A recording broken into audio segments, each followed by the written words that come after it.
We're at the New York Roadrunners Running Center in Midtown Manhattan for a press conference featuring some of the athletes who will be participating in the 112th Millrose Games, which takes place Saturday, February 9th at the Armory New Balance Indoor Track and Field Center in Washington Heights. Good morning and welcome to this celebration of all that's good in track and field, and that is the 112th running of the Millrose Games. You can applaud. Today we are at this run hub, and tomorrow we'll be at the house that NYRR built, the Armory in New York City. We have an awful lot of people here that I'd love to introduce, but as you can realize, we have time constraints. So just allow me to introduce just a few people to you. First of all, your meet director, Mr. Ray Flynn. Ray, please stand.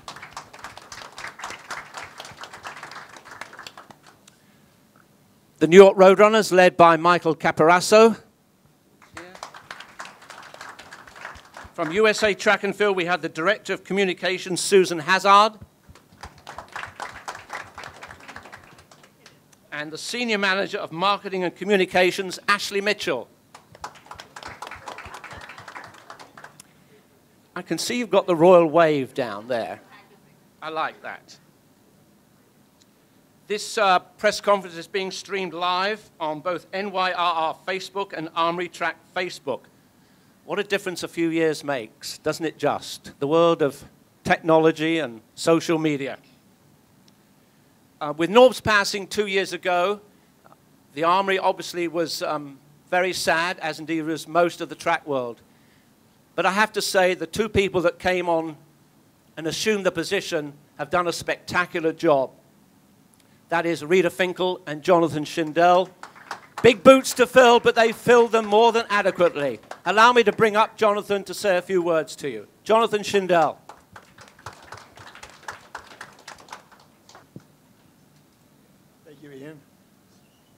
Good morning, everyone. Thank you to the New York Roadrunners for again hosting today's press conference at the fantastic NYRR Run Center. It was back in 2012 when Dr. Norbert Sander, the founder of the Armory Foundation, moved the Millrose Games from Madison Square Garden to the Armory. After 98 years at Madison Square Garden, the Millrose crowds were getting smaller and smaller, while the athletes no longer wanted to compete on the 160-yard track. Though controversial at the time, very controversial, Dr. Sanders' decision worked out wonderfully. We have had year after year of sold-out crowds, and this year will continue that streak. Out of more than 3,500 tickets, as of early this morning, there were 127 remaining. And as I'm speaking, it's probably half of that. So by the time we're done at this press conference, no more seats. We are proud that the 2019 NYRR Millrose Games will host 31 Olympians, some of whom you'll hear from today. Among the athletes competing are 6 world champions, along with 6 recent NCAA track and field champions, and more than a handful of national high school champions, including 2-time cross-country champion, nearby North Rockland High, Caitlin Tahui. Our terrific meet director, Ray Flynn, has put together an exciting and unparalleled track meet. For the first time at the Armory during the Millrose Games, both the 2016 Olympic gold and silver medalists Ryan Crouser and Joe Kovacs will be throwing the shot put from the center of the Armory track.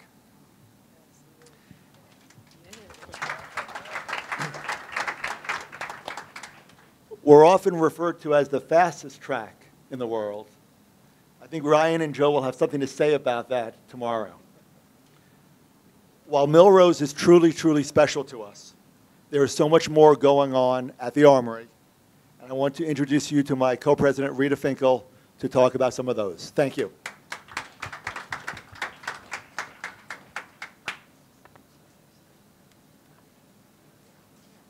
Good morning, everyone.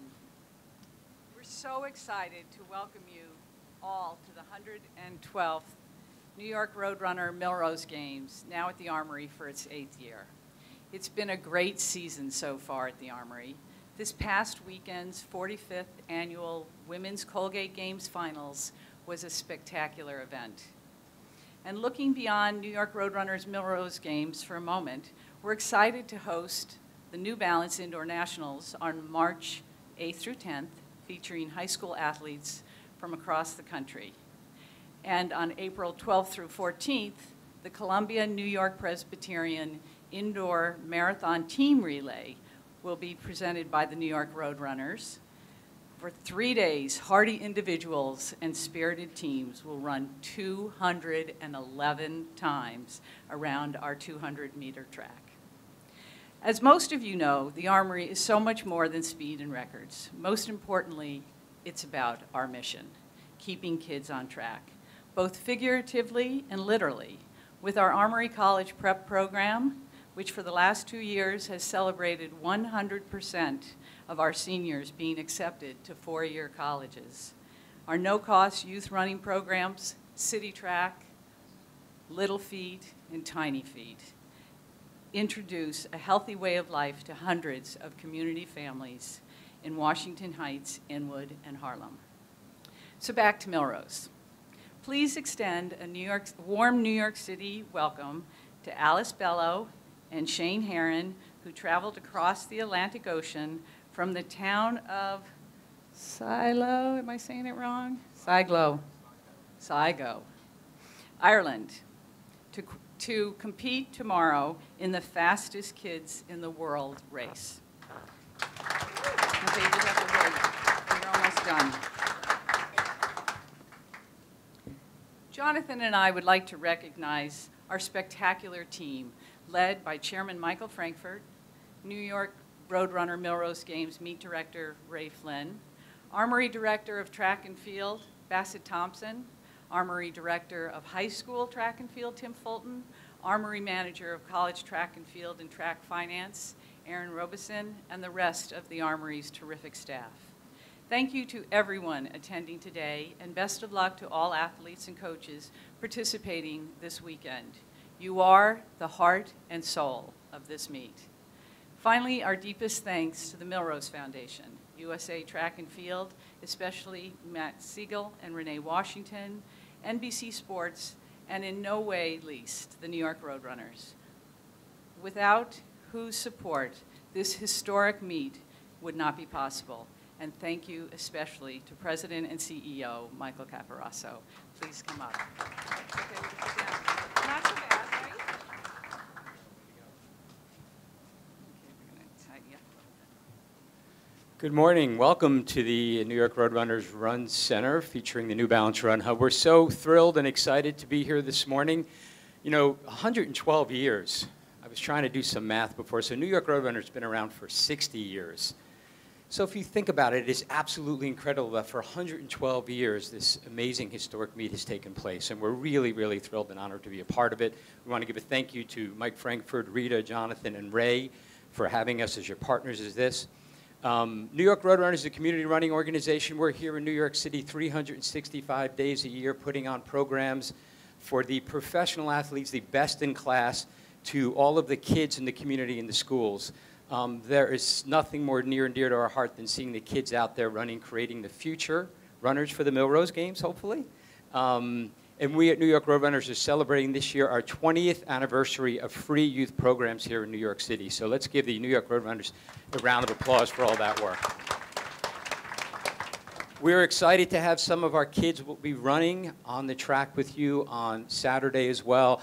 These kids have grown up in the area. Some of these kids from Washington Heights have dreamed of running on the Armory track. So there's really going to be a special day tomorrow to have them out there running with the best in the world. All the best tomorrow for a great meet. Thank you so much.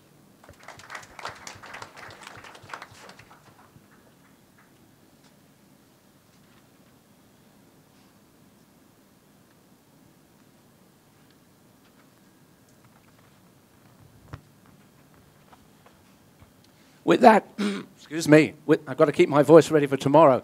With that said, I'd like you to join me in welcoming, we have 9 athletes with us this morning, all with very unique storylines. But I'm going to start with Emma Coburn, world champion and Olympic medalist in the steeplechase, but yet to win a Millrose title. Right, Emma? Yes, that is right. And I've raced here several times, but the first time I raced here, I ran the mile in college. And I've never won. Last year was very close. I was in a big battle with my teammate, Ajeé Wilson, and she had the victory, but it was a really fun race, and I think it'll be another fun battle tomorrow. And maybe I'll cross the line first. That'd be fun to break the tape at Millrose Games. But when I looked at that race, you allowed a throw on the inside. Was that just a nice gesture on your part? Well, yes. Well, I don't know. We were planning on sharing laps, and so we, give each other space to pass each other. And I don't really remember what happened at the end of the race, but probably a little fairness to my teammate came out, and I scooted over. I don't really remember, but I was probably being nice. So in preparing for this race, you're one of the, not all the athletes this year are competing indoors. Obviously, Doha is on a different horizon, but I know Ajeé and you like to compete indoors, don't you? I always get this sense you like to break up your training, if only to get away from your husband. Unless is he here? He's here. He's here. Yeah. Oh, Joe's here. Well, he's in the hotel. He's not here. But yeah, I like running indoors. If I'm healthy, I choose to do it because it definitely breaks up the winter training. And in the spring and summer, I focus so heavily on the steeplechase that I don't really get opportunities to race other events as frequently as I would like to. So if I'm healthy, I race. And I had an injury at the end of last season and didn't really plan on running indoors, but my health and fitness came back a little sooner than expected. So just emailed Ray and said, hey, can I come? And he said yes. So it's a little bit of a nice surprise that I was able to do indoor, but I'm happy, and I think it'll all be still great prep for Doha. Tell me about your workouts leading up to this. Is there one particular workout you've done which says, okay, I'm ready, I'm ready? My training this block has been a little different than usual. Typically I'd run 80 to 85 miles a week and be doing a lot of bigger workouts, but to try and protect my foot, Joe and I decided to take one day off a week, which I never do, and cut out most of my doubles. So I've only been running about 60 miles a week, and the workouts have been quality and they've been good, but this prep has been a little bit different than usual. So there's no standout workout. There's not a marquee workout that I did that makes me feel like I'm ready, but I think the overall work shows that I'm ready to run well, even though it's been a little unusual of a prep. So you must have been disappointed when I saw the fall on TV in Boston, the stumble and the fall, and no ill effects? I was pretty banged up for maybe 4 days. My teammate and I, Aisha, we got tangled up and both took a little bit of a tumble at our race in Boston 2 weeks ago. And I definitely messed my ankle up a little bit, but got a lot of treatment and took a day off and really just took care of myself. And today I'm not in any pain, and I'll line up tomorrow and won't be in any pain. So that's all good. I'm happy that I had 2 weeks between the races to really, get healthy and get ready. Now, you spoke about having a day off. Do you get antsy when you have a day off? Do you sort of think, oh my goodness, I've got to go out and do a workout? No, I've never been someone, I love running. I'm so glad that that's what I get to do almost every day. But whenever I take a day off or am on my break in the off season, I'm never antsy to get training again. I still cross train on my day off, so it's actually a more boring day because I'm just sitting on a bike for 60 to 90 minutes instead of being outside on a beautiful day with, a run with my girlfriend. So I'd rather not take a day off just because running is, I think, more fun. But I'm not antsy or hating myself that day. Okay. English, alongside you, does have a Millrose Games title to her credit, Emma.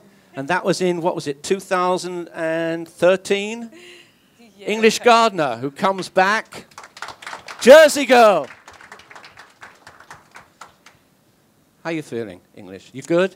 Yeah, I'm amazing. When you have to sit on the couch for 365 days, you definitely are excited that, one, you get to run in a meet like this, and two, that I'm actually here at the press conference able to see all these smiling faces, so I'm pretty good. You've moved back and you're being coached by your father. Yes, sir. Has that made a significant difference in your training plans? Oh, absolutely. My whole training, for everyone who doesn't know, I had a few knee injuries on my right side. I tore my ACL in '09, meniscus right before the Olympics, and right after the Olympics, I tore my ACL again. And my training definitely had to drastically change. Things that I was doing had to drastically change. I moved back home to be surrounded by, you know, my hometown, loved ones, and just to get support. But I can say that I thought practice was going to be a little bit easier, seeing as though I was training with my father, but he's a lot harder than I thought. He knows the ins and outs of me, so I'm not allowed to be a baby. I'm not even allowed to call him dad on the track, so it gets pretty intense. So it definitely has been a good move for me. But you go by the nickname Baby Beast, right? Oh, yes. So has he calmed that down? No, he's actually made it worse. Because my dad knows me, he knows exactly what to say to make me turn it on. And I've noticed that in the days leading up to this, because I've been kind of dormant for so long, I didn't run a lot of races last year. I only ran 2 races. So my openers were everyone's closers. So as soon as I was really getting hot, I had to sit down and cool off again. So he's definitely been lighting my fire a little bit each day leading up to this meet. So super excited to see like where I am. My training is so much different than before. So I just want to see, you know, I'm pretty raw in talent right now. I haven't really trained a lot of speed work. But that's normal for me this time of year. So I've been up training a lot of repeat 2s, 300s, 500s. So definitely excited to see what my strength can do. And you're no stranger to the Armory. You've in high school, you competed there regularly. Yes. Fun fact, the last time I was coming back from my ACL surgery in '09, the first meet back was Eastern States and the Hispanic Games. And it was here at the Armory, and I was able to run pretty fast time then coming back from my last ACL surgery. And so it's kind of funny that I'm back here now again after my second ACL surgery. And hopefully the same kind of results. I definitely want to get out there and just compete at my best ability. And I'm pretty confident that I'm going to get out there and run pretty fast. Very nice, English. So another Jersey girl alongside you, although she trains a lot in Philadelphia with Derek Thompson, is Ajeé Wilson.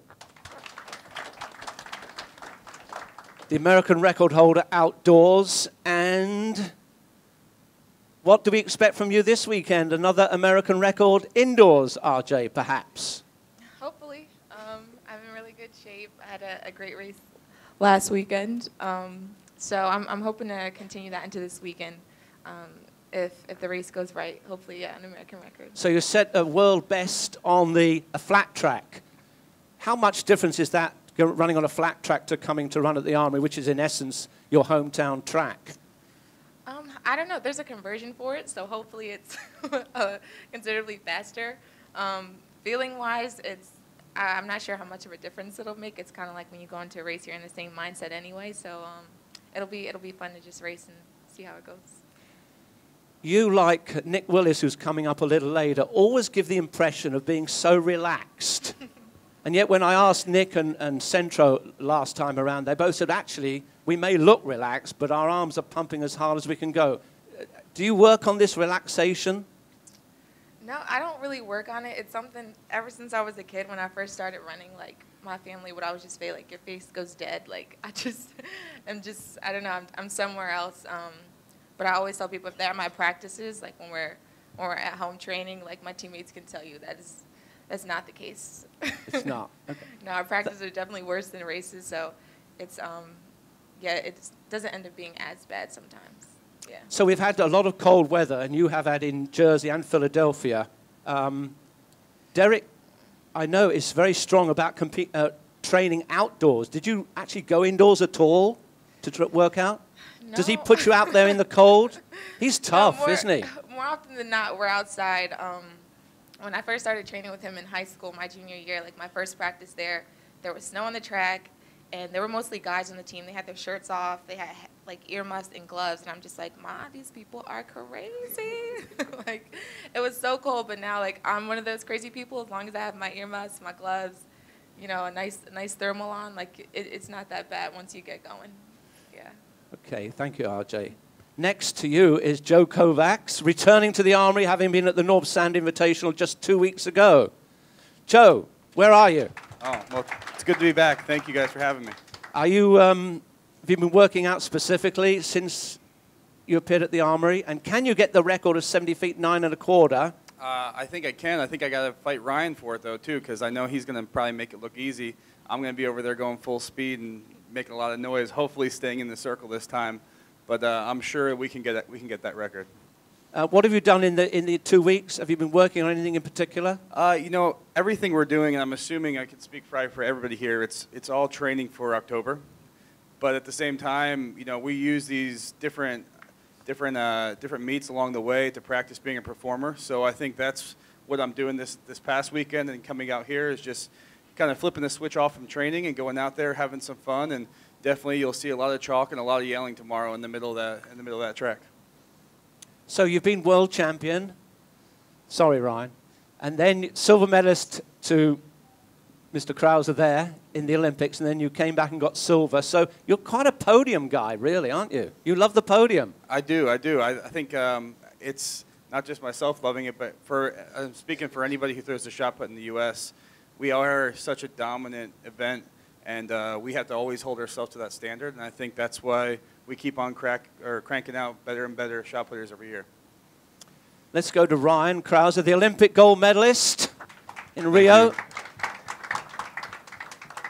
Right. Have you been to the Armory before? One time in 2012. 2012. Competing for Texas. Oh, right, of course. How'd you get on that day? Pretty well. I ended up second to my teammate at the time. That was my freshman year. And that was actually my first time to New York, and this is my second time. So, second time in New York. Okay. But coming back as an Olympic champion. Yes, so I'm excited about that, and really excited to compete against Joe on the infield. Like he was saying, it's the first time that the shot has been at the Armory for Millrose, and so I think we're both excited to put on a show, and I think the atmosphere should be pretty unbelievable. What's the key to beating Joe? Throw farther than him. Easier said than done. You guys get on, don't you? I mean, you're a bit like decathletes. I always think of decathletes as being very friendly, but the throwers are the same. Yeah, we do. We travel, go to all the same meets, and we have a lot of downtime because we're not running 6 hours a day or whatever they do. We're just in the weight room together for like an hour or two a day, going and finding a place to eat like 5 times a day, and then throwing together. So we end up having a pretty good friendly atmosphere. What's the furthest distance you've ever run? Right. I ran a mile. Oh, it must have hurt big time. The presidential fitness test. It's been a while. Yeah? What'd you run? Come on, you can tell me. I won't tell anyone. It wasn't fast. No? No. 4:30? Not quite.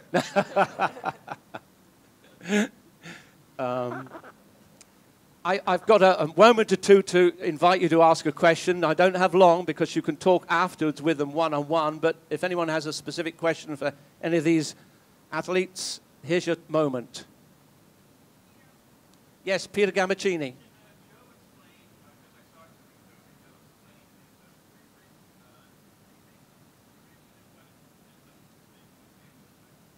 Oh, so the question was about taping my hand before the competition. Everything I do is extreme, so I probably over-tape my hand. You see me holding it up here. You can probably see my right hand is like a boxing glove compared to my left hand. But that's what all shot putters generally do. We all tape our hand. Ryan does this as well. I don't know if he goes as crazy as I do, building a cast on my wrist like I do. But we do that because when you have more pressure on the back of your hand, it allows the ball not to push your fingers back, which protects your hand and ultimately gives you a farther throw. I think that's why I go a little crazy doing it. Yeah, why mine swells up to such an extreme is probably because I'm extreme, so I probably swell up my hand doing so, and that's why it looks dirty right now, but it's actually just a little bit of a old blood in the middle there. But To be honest, the uglier it looks, the farther I throw. So I'm pretty happy the way this is looking right now. Ryan, a question for each of you, actually. If you weren't a track and field athlete, what would you be in life? What would you do? Well, for me, if I was going to stay in sports, I'd probably, hopefully, be playing basketball right now. That was my main sport in high school and could have played in college, but ended up going with track. And if I was outside of athletics, I would probably be using my master's degree in finance. So I might be working in New York. Third time's the charm. Maybe so. Joe, what about you? I think I might also be working in New York somewhere in the business sector. I have an engineering degree, so I don't know if I'd be doing that. But to be honest, last year I became a pilot. I got my pilot's license, and other than throwing the shot put, there's nothing more fun than being up in the air. Ajeé? Yeah, I don't know what I would be doing. I went to school for exercise and sports science, but I haven't figured out exactly what direction I want to go post-track or where I would be if I didn't have track. So I don't know. I would be an aunt. I would be around my nephew all the time. Do you think you'd stay in sports? Like track or just Maybe. after or like? Yeah. I don't know. I don't think coaching is for me, but we'll see as time goes by. Okay. English? I would say before I started coaching at Princeton, I probably wouldn't have said coaching, but now I would. If I wasn't coaching sprints, I probably would just be a bona fide gamer and a couch potato. This track life is like pretty rough on your body, so after it's all done, normally a sprinter, it's like ballet, but like crumping at the same time. So my body takes a beating, so I would definitely enjoy just sitting on the couch watching TV, being real lazy. You soon get bored with that. Yeah, of course. Emma? I don't know. I'm kind of like Ajeé, where I'm just focusing so much on the now that I haven't really made a plan for the future, but probably have a lot of kids and then figure out what else I want to do on top of that, or just be with my kids. If you have a lot of kids, you won't have time to do anything else. Right. That's what I hear. Okay, I've got a little fun thing for some of you. I'm sorry, guys.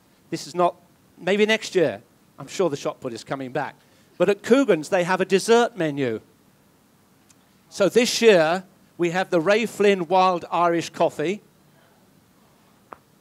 We have the English Gardner Homemade Apple Cobbler.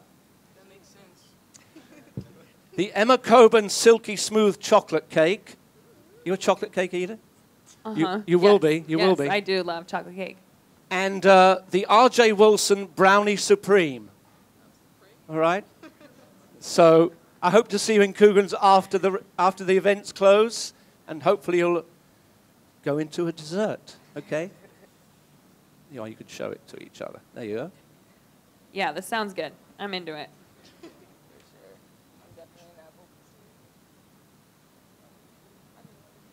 Souvenir. Oh, we get one. Cool. I came specially. So thank you very much. We'll allow them to move aside.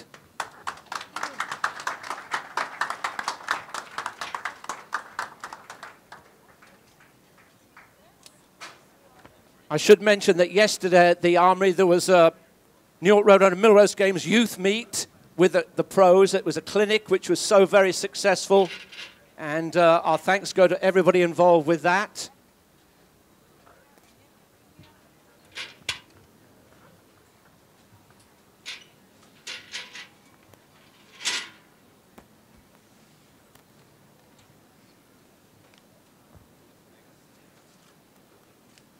So before I get to talk with them, I think Nick and Colleen are going to do a special moment with two of the youngsters here. So Nick and Colleen, just step up for a step up. Young, come up. So before we get started here and we get to talk about all us, we have a couple special guests here. The first one is the top girls qualifier for tomorrow's Rising New York Roadrunners 800-meter run. And she's representing the Pegasus 9 running team. This is Delani Shaw. So Delani, how old are you? I am 12 years old. 12 years old. And how long have you been in the sport of running?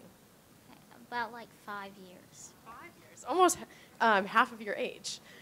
So what inspires you, what motivates you to run and go to practice and work hard every day to be your best? I feel like it's just like my life goal and like my coach and my family because like I just want to make them happy. That's awesome. Thank you so much for coming. Good luck tomorrow. And I'd like to welcome the fastest qualifier for tomorrow's Rising Stars 800-meter race, Dubar Smalls from PS21K. Come on through, buddy. Here's your starting bib for tomorrow. You'll probably have kids asking you to sign that and give it afterwards, but keep your first one. Trust me, you'll treasure it. So, Dubar, what inspires you to do what you do so well? My family, you know. I always think about them when I like run, you know. So. Well, we're excited to watch you race tomorrow. Hopefully we can do a warm down or something after your race together. Good luck tomorrow. Yeah, sure.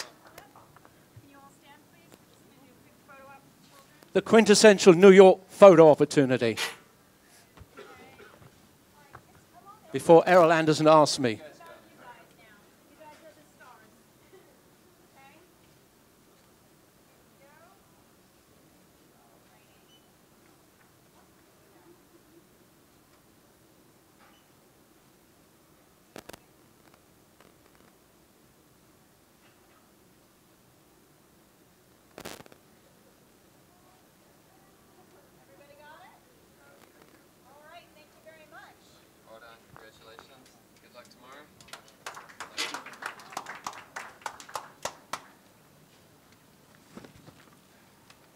Let's start with Colleen Quigley, who is the defending women's New York Road Wanamaker Mile champion. Colleen, it was a close finish last year with that young lady that's sitting next to you. In fact, that's about as close as it was, wasn't it? Yeah, like here and here. Here and here. Steady, steady. Is she in good shape because you trained together? How good a shape is she in? Rubbish. She's rubbish? Yes. You've seen that, obviously. Just kidding. No, we've training. You're kidding? Oh. We've been training together for the past month at altitude camp in Colorado, doing every workout together, every rep together. So I know she's in good shape, and I know I am too. So we're both ready. Okay, Kate. Is she in good shape? Is Colleen in good shape? Come on. I like that. You're not going to get us to talk trash about each other. Rubbish. No, we have. Yeah, we've been training together. We've been living together. I know we've been eating together. Yeah, we literally flew in yesterday from Colorado Springs, or from Denver, but we've been living on the mountainside for the last month. It's been so much fun. And yeah, we have all those extra little blood cells, the hemoglobins, going through our body, hopefully. Okay, so you nearly caught her last year, Kate. What do you have to do to beat her now, then? Just lean a little bit more. No. No, I mean, to be honest, I'm excited for a race. I think that we're both in better shape than last year. Last year's training camp was a little bit, yeah, it was, I feel like we both kind of were shining more at this training camp. We're just being able to handle the work more. So I'm excited for a quality race, faster times. Yeah, pushing each other to to run a great race and a good time. So you know each other's strategies, you know each other's strengths, you know each other's weaknesses. What's her weakness, Colleen? So I think we work out really well together because we have different strengths. Kate is coming from an 800 speedy background, and I'm coming kind of down to the mile from a 3K steeple, so a slower background. And so in workouts, I find that usually Kate gets off the line. I like to take the first rep because if I don't, I'm smoked. I'm gone. You know, she's way out the front, and I can't get off the line the way that she does. So I'll be like, I'll take the first one, you know, and make sure we don't get out too fast. But then if she does, you know, end up getting ahead of me, usually at the end of the rep, I'm able to kind of come catch her and help her at the end when that's, you know, not maybe her strength. To be strong at the end of a long rep. If it's like a mile rep or something, she can get out quick, and then she needs help at the end. Whereas I need help at the beginning, and I can help her at the end. So I feel like we work really well together. Kate, do you agree with that? I do. Yeah. Okay. Yeah, I agree with that, and I think that we if anything, I think it's impressive when we're doing like 400 repeats, for example. And in the beginning, I'll think, oh my gosh, like Colleen's like, this is kind of, she's hurting today. And then literally by the last rep, I'm dying, and Colleen's just like keeps going. Yeah, so that's really what you see. I mean, that's really also what Jerry trains, is the ability to continue to run that pace and to grind over and over and over. And because of that, like, be able to really go to those dark places for the last lap. So, I do. Those dark places. We all know that. For both of you, you've been in a block of training. So, do you have some sort of apprehension as you approach your first race at the indoor season? I imagine you're a little bit edgy. Yeah, we haven't competed since September. I think my last race actually was here, the 5th Ave Mile in New York. So. Oh, you like New York, just like Joe and Ryan. I do love it here. Wasn't able to pull off the win there quite, but yeah, so it has been a while since I've raced, and we've just been training really hard. So coming into the first race of the season is always a little like, well, I think it's been going well, and I know I've been working hard, but you know, I hope that translates to a good time or able to compete well, but you don't know for sure. So there's a little bit of that trust going in, and just hoping that everything that you have done is able to translate to good racing, which doesn't always happen, but I think as I've gotten a little older, this is my 4th year as a pro, so I feel like I'm getting used to racing less and getting more confidence in my ability and my training to race better when I do get to race. Okay. Yeah, I mean, it's funny. We were living with Vanessa Frazier, who's one of the new teammates, and she just is out of Stanford, and she was saying that she was so weird for her. She hasn't raced in, I don't know, 6 months or something, and that would never happen when you were in college. But yeah, it is more normal, and also I am like nervous because I mean, especially at altitude, our paces are just a little bit off what you would be doing at sea level. So tonight, as it were, and tomorrow morning, how does nerves play a part in how you prepare for this? Do you sort of want to be quiet? Do you want to be chatty? How do you handle all this? Yeah, I get athletes, other athletes asking me all the time, you know, younger athletes, are you ever nervous? Do you get nervous? And what do you do? And the truth is that everyone up here, everyone who was up here before and everyone who's sitting up here now is going to be, they're nervous now. And if they're not nervous at this moment, they will be nervous tomorrow. And, you know, you're getting onto the car, into the car, onto the track. You see all the people, you see your competitors, you're going to feel nervous. But for me, I kind of like that because I know that it means that I care about what I'm doing. This is a big deal for me to be here. I've been working really hard for it, and I want to win. I want to do well. I want to compete well. And so I care a lot about what's going to happen tomorrow, and that's why I get that like butterfly feeling. So if I didn't get that, that would probably be a bad sign. But it's just about managing that and realizing that it's an okay thing as long as you don't let it affect what you're doing. And I'm going to go out there and do my job no matter how those butterflies feel inside me. And I'm just going to let that try and push me forward and not hold me back. Okay. How do you show your nerves? Do you pace up and down in the room, or? I do. I make weird face movements when I'm getting ready to race. I stick my tongue out and I do weird like lip trills. No, I mean I agree. I think in the end nerves mean a better race, right? If there was no nerves, that'd be a problem. How do I do kind of go into a little bit of just like I love my hotel bed. I tuck in. I go to bed early. Get good food, and yeah, I mean it's funny. We're not rooming together. We've been living together, but my roommate right now is Katie Mackey, and so I'll talk, but I'll also sometimes, I don't know, like not talk. I guess not that I'm being mean. I kind of go into my little place. Okay. Switching to the arguably the crown jewel of the Millrose Games, that's the New York Roadrunners Wanamaker Mile for men. We have three sub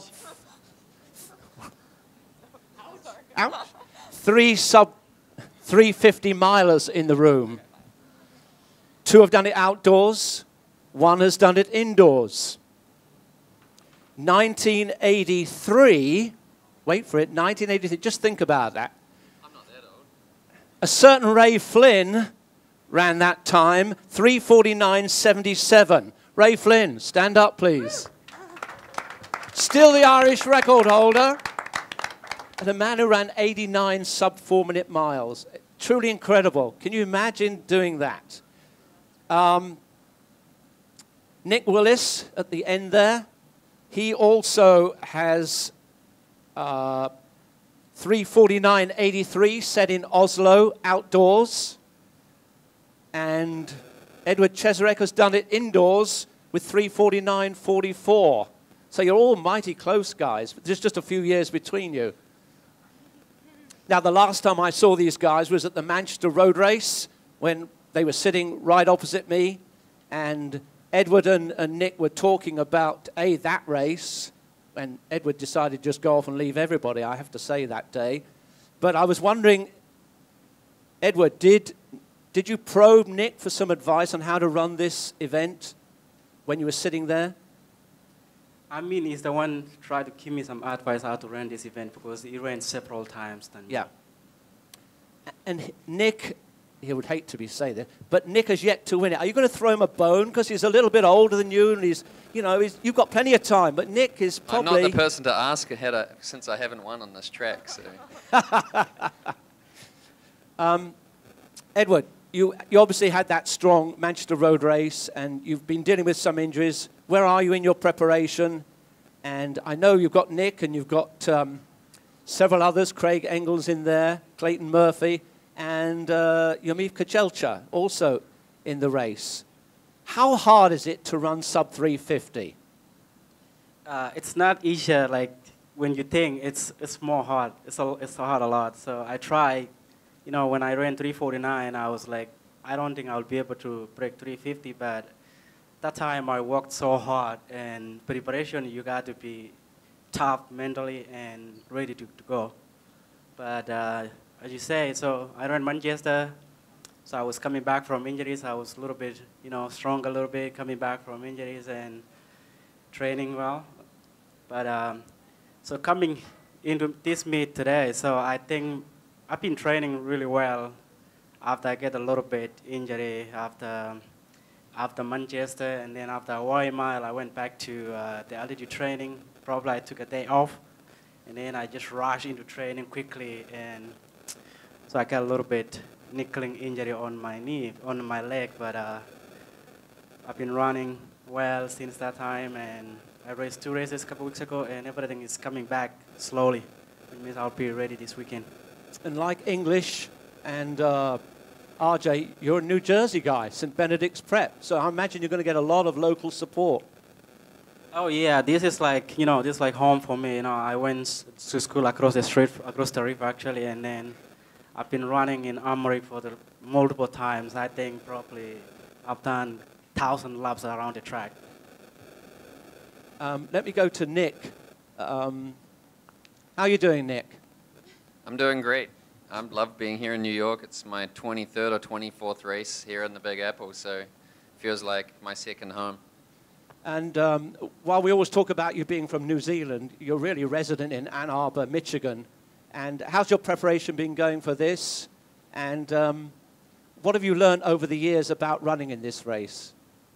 Well, I've been down under in New Zealand for 2 months and then managed to come back to Ann Arbor right as the polar vortex arrived. So that was interesting. But I managed to get outside at -30 for 10 minutes for a jog just to see what it was like. Ajeé, you might have needed more than just head warmers for that. But yeah, training's been going pretty good. I can't complain. My body's the healthiest it's been probably since the Rio Olympics. So hasn't quite clicked in races yet. I did a race in Boston 2 weeks ago, and Kachelcha, the Ethiopian guy who trains with Salazar's group, he was a good 4.5 seconds ahead of me, and he's going to be probably the guy to beat tomorrow.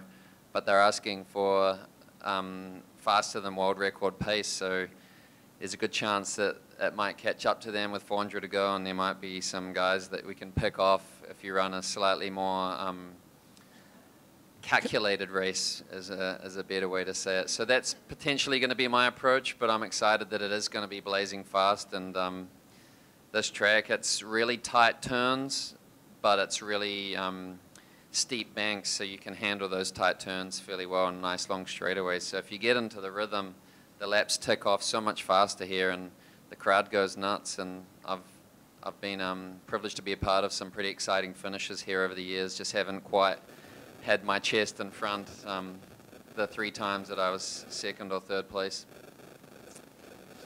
You've got 2 Olympic medals. You've won the Wanamaker, the Fifth Avenue Mile a number of times.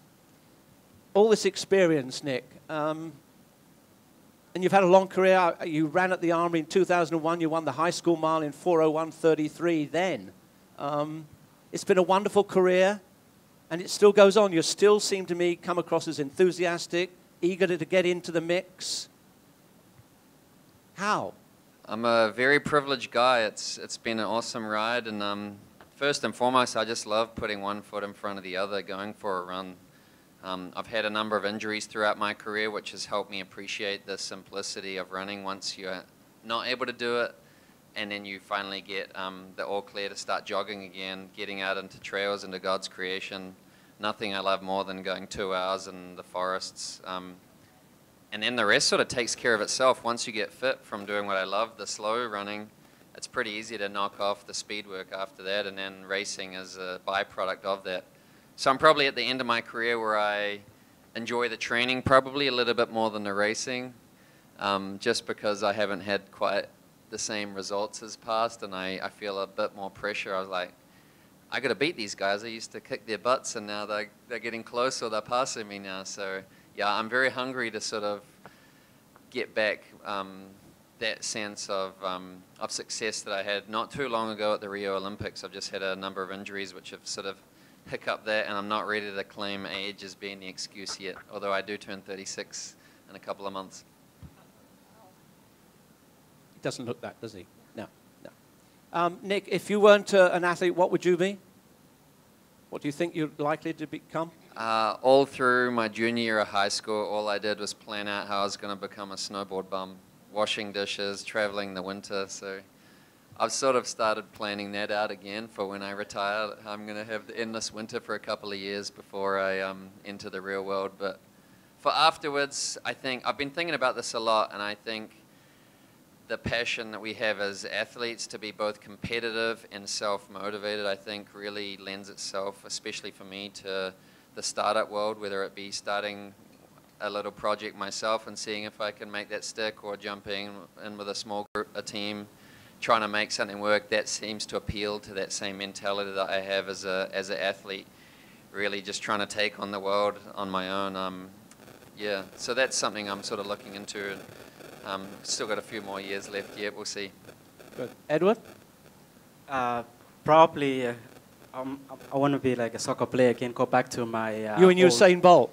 Yeah, probably, yeah, because I used to play soccer until I came to US, and they decided to make me run, so I'll probably go back again to play my soccer. What position would you play? Would you be in Messi's place? Mid-center, yeah. I used to be quick in the mid-center, you know, chasing the ball quickly. Oh, Kante. N'Golo Kante you'd probably be. Yeah. Kate, what about you? Something in healthcare. Although recently I've been really interested in like disaster management or disaster response. I don't know. I feel like with racing. Go into politics. Oh, sorry. Oh gosh, no. More like helping the people. Yeah, sorry. Anyway, I'll stop. These athletes are such fun, aren't they? Oh, we could listen to them forever. Colleen, what about you? Being in New York is always really special for me because before I became a runner, in high school I had a high school career as a model, and I had an agency here in New York, and I came out fairly often, even during the school year, for jobs and stuff. So I always had my mom or my dad come with me, and we'd take a 2-day trip and do a job, and then go back to school.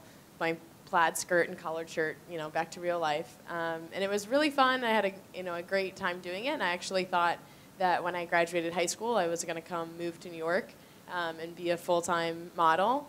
And then I started getting calls from schools and opportunities to go to school for free and be a runner and be part of this NCAA thing.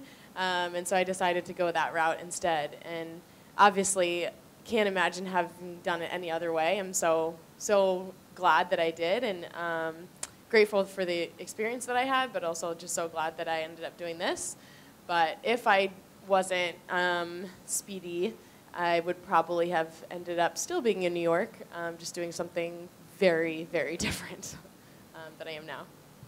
They all want to come to New York, don't they? They all do. Okay, I've got time to invite you to ask a couple of questions. If you have one. Walt Murphy. Hold on, we'll get the microphone to you, Walt. Microphone. You know how to use a microphone. Nick, can you talk about your first race at the Armory and, you know, after the race, how it affected you? I'll have to correct Ian slightly, although it was my time 4:01 was done in New Zealand. At the Armory, my first ever race in America was actually a 4:10 or 4:11. But there was a guy named Alan Webb from America who had just run a sub-4 on that track, so I thought, well, I better try and do that as well. So I went out in 59 seconds, 2 flat, 3:06, 4:11. What's this like? My head's going crazy, and I got the first experience of track hack, but mine was more like, track regurgitation, and I threw up for the next hour on the track, and they wanted to get me to the hospital, and I just couldn't get myself to calm down. It was the end of a very long season for me. Our track season in New Zealand starts in October, and I think that was in March. But yeah, I had a great time traveling around the Big Apple as a wide-eyed 18-year-old, and turned out my roommate for that week was a guy who ended up being a football star at Michigan, and he was the 3rd draft pick for the Cleveland Browns as a wide receiver, Braylon Edwards. So yeah, we had a really cool experience coming to the States, and I was like, I got to come back for more, and that's why I came to Michigan a little bit later. Any follow-up questions from anyone? Yes, well done. Hold on, let's get the microphone so they can hear the question as well. Edward, this is for you. If they go out at world record pace, are you going to try to go with that? Ooh, that's tough. To be honest, I'm going to go wherever all the leaders, they go, I'll just sit behind, just relax and enjoy the ride. So even though they go fast or they go slow, I'll probably be a couple steps behind, just enjoying the ride. What about you, Nick? Yeah, my goal is to be within range that if something were to happen, then I can, steal one from these younger guys. But so I've got to be close enough to still give that a chance. Sure. I'm not going to be suicidal either in my pace judgment. Yes. Elliot Denman. This is for Edward. You're listed on the program for Kenya, and I've seen you listed for Kenya and other meets. Is that just a temporary situation, and will we at any point see you running for the USA? I'll pass that. I think with respect, Edward would like to pass on that question. I know it's been raised in the media, and I respect his wish to not comment at this time. Another question? No? Okay, we want to bring back the 5 from earlier for a group quintessential photograph or 2. And meanwhile, our thanks to Colleen, Kate, Edward, and Nick, and we do indeed wish you all well.